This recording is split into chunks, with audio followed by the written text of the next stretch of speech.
Capítulo 52 Saindo da Cidade Gêmea. Com sua ficha em mãos, Alexander foi até a guilda de aventureiros para obter informações com Mary. Bom dia, Mary. Você saberia dizer qual cidade aventureira nessa área está mais próxima da Floresta Estelar? Você está saindo da cidade? Perguntou Mary, surpresa. Sim. Mas não devo demorar, respondeu Alexander. É apenas para completar um evento da Academia de Combate. Entendo. Mas quem são essas pessoas? Perguntou Mary, que, apesar de perguntar sobre as pessoas que não conhecia, mantinha os olhos em Stella. A garantia que as outras equipes terão uma chance, brincou Alexander. O que? Gritaram Mark e Stella ao mesmo tempo. O que vocês têm a ver com a minha conversa? Indagou Alexander dando de ombros. Sintam-se livres para saírem da equipe a hora que quiserem. Mark e Stella se sentiram como gatos cujas caudas foram pisadas, mas eles não iriam dar esse gostinho a Alexander.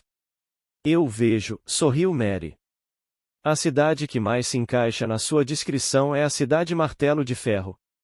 Uma cidade que é tanto aventureira quanto ferreira. Ela fica bem próxima da cidade da Fênix. Você só tem que fazer um desvio na parte final do percurso, explicou Mary enquanto voltava o seu olhar para Diana de uma forma um tanto hostil. Após descobrir qual seria o seu próximo destino, Alexander agradeceu a Mary pela informação e foi embora. Mas Diana não foi embora sem levantar a cabeça e retribuir o olhar de Mary com um olhar de mesma intensidade. Alexander não se apressou em deixar a cidade só porque já sabia qual era o seu destino. Ele preferiu perder algum tempo a mais para combinar o evento da academia com seu próprio plano. E para isso ele teve que ir até a loja de Jace para pegar referências, afinal, ele estava indo para uma cidade de ferreiros. Ao chegarem lá, o grupo se deparou com uma placa que dizia: comprem e façam a manutenção de itens. Invista na sua segurança, pois os mortos não têm mais as suas riquezas, apenas os seus arrependimentos. Alexander. Quando entrou na loja, Alexander viu Jace parado no balcão de atendimento parecendo muito satisfeito, como se os negócios estivessem indo bem. As minhas manutenções passarão a ser gratuitas em troca do uso da minha frase no seu negócio? Provocou Alexander. Jace nem se dignou a responder. Ele simplesmente se levantou, foi até a porta, pegou a sua placa e a colocou debaixo do braço, provavelmente esperando para colocá-la de volta assim que Alexander saísse. Do que você precisa dessa vez, garoto? Indagou Jace, como se nada tivesse acontecido.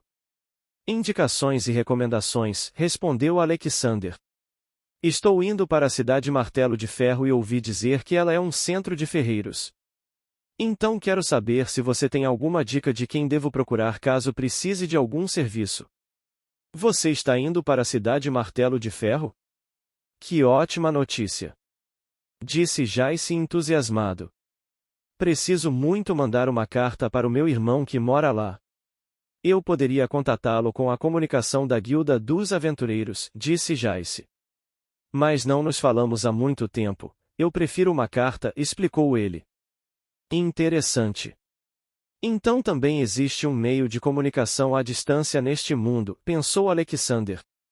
Mas não parece ser um serviço habitual. Com minha recomendação, ele deve te dar um preço favorável na Associação dos Ferreiros de lá, informou Jace. A associação onde ele trabalha compra matéria-prima, vende itens e recebe encomendas. Pode ser muito útil para você. Alexander concordou em ser o mensageiro e Jace foi escrever sua carta. Mas o tempo gasto não agradou a Mark e Stella, que vieram reclamar que por que está perdendo tanto tempo? Não deveríamos estar nos preparando para viajar? Alexander deu de ombros para as reclamações, estou pronto para viajar desde o início. Vocês que estão me seguindo como sombras e se esquecem de fazer os próprios preparativos. Ao ouvirem essa verdade bem desconcertante, Mark e Stella não souberam como responder. E antes que tivessem chance de pensar numa resposta, Alexander continuou: sairei da cidade em 1 hora. Acompanhar-me ou não é uma escolha de vocês, mas lembrem-se de não contarem com a ajuda de ninguém de fora do nosso grupo após saírem da cidade.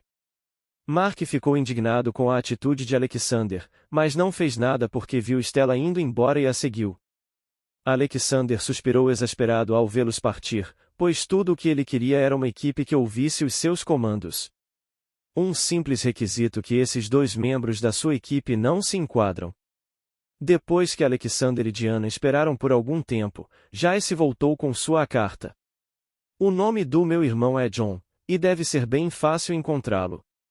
Basta procurar por ele na Associação dos Ferreiros, informou Jace. Eu ouvi dizer que ele tem um nome lá. Alexander ficou surpreso com a carta, mas não comentou. Obrigado pela recomendação, Jace. Garanto que entregarei esta carta ao seu irmão. Assim que saíram da loja, Alexander foi comprar alguns suprimentos e utensílios para ajudar durante o evento. E quando as compras terminaram, ele se virou para Diana. Precisa resolver alguma pendência antes de sairmos da cidade? Nós ainda temos tempo. Graças a você já avisei a dona da hospedaria para onde me mudei que estava saindo da cidade para um evento da academia, respondeu Diana. Entendo, disse Alexander naturalmente. Mas a verdade era que por dentro ele estava surpreso e pensou, sou só eu ou ela não está mais tropeçando nas palavras quando fala comigo? Não tendo mais problemas para resolver, Alexander foi buscar Ocean e eles foram até o portão norte da cidade aguardar o horário combinado.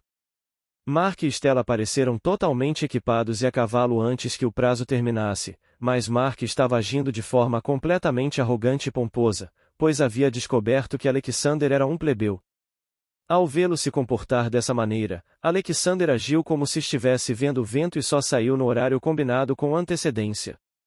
A atitude de Alexander deixou Mark tão irritado que seus pensamentos se transformaram em algo que só poderia ser descrito como clichê: como esse plebeu ousa tentar zombar tanto de mim?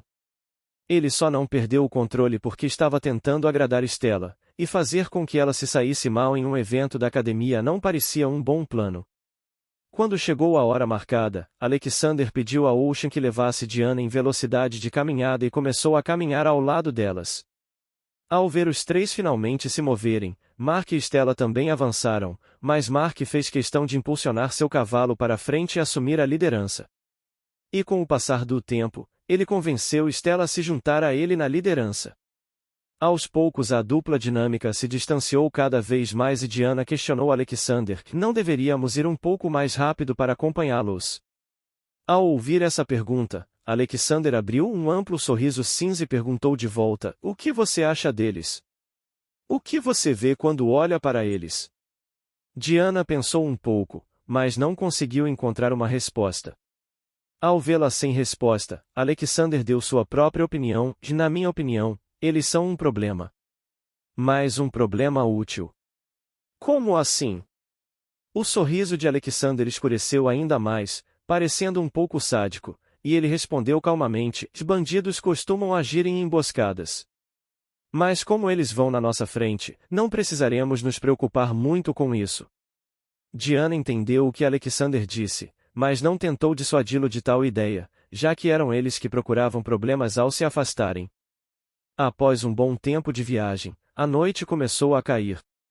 Mas antes que ficasse completamente escuro, sons de metal contra metal e pequenas explosões infestaram o anoitecer. É melhor você descer, avisou Alexander ao estender sua mão para ajudá-la a descer. Pode haver arqueiros e você ficará muito exposta aí em cima.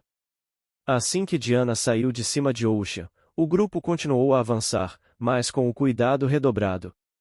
Surpreendentemente, não havia nenhum bandido atacando a dupla dinâmica que havia ido na frente. O que eles encontraram ao se aproximarem dos sons foi um aroma rico e perfumado que os convidava para fora da estrada. Ao seguirem o cheiro, eles encontram a dupla dinâmica brigando com um trio de estranhos. Alexander logo entendeu o motivo da disputa ao observar atentamente a situação e descobrir a origem do perfume que perfumava o ar. O aroma, assim como a disputa entre os grupos, foi originado por uma planta pequena, dourada e de aspecto místico. Certamente uma maravilha da natureza. E uma que Alexander imediatamente reconheceu como a árvore da boa sorte. Essa maravilha da natureza tinha esse nome porque parecia uma árvore em miniatura, crescia em locais aleatórios, tem efeitos que variam de pessoa para pessoa e a maior parte da população não pode identificá-la até que ela esteja completamente madura. Em outras palavras, tudo depende da sorte. Ao ver a chegada do grupo de Alexander, o trio de estranhos ficou apreensivo, mas Mark aproveitou para bolar um plano rápido e os chamou: finalmente vocês chegaram. Ajudem-nos a pará-los e esse tesouro será nosso. Alexander, mais uma vez, se fez de surdo para as palavras de Mark e o ignorou completamente ao avançar em direção à árvore da boa sorte. O movimento repentino dele alertou a todos, que o atacaram sem qualquer hesitação em retaliação. Mas dessa vez Alexander não estava para brincadeira. Em um único momento ele usou correr, fortalecimento corporal mágico focando em força e agilidade, e todos os atributos do anel do Deus Ladrão.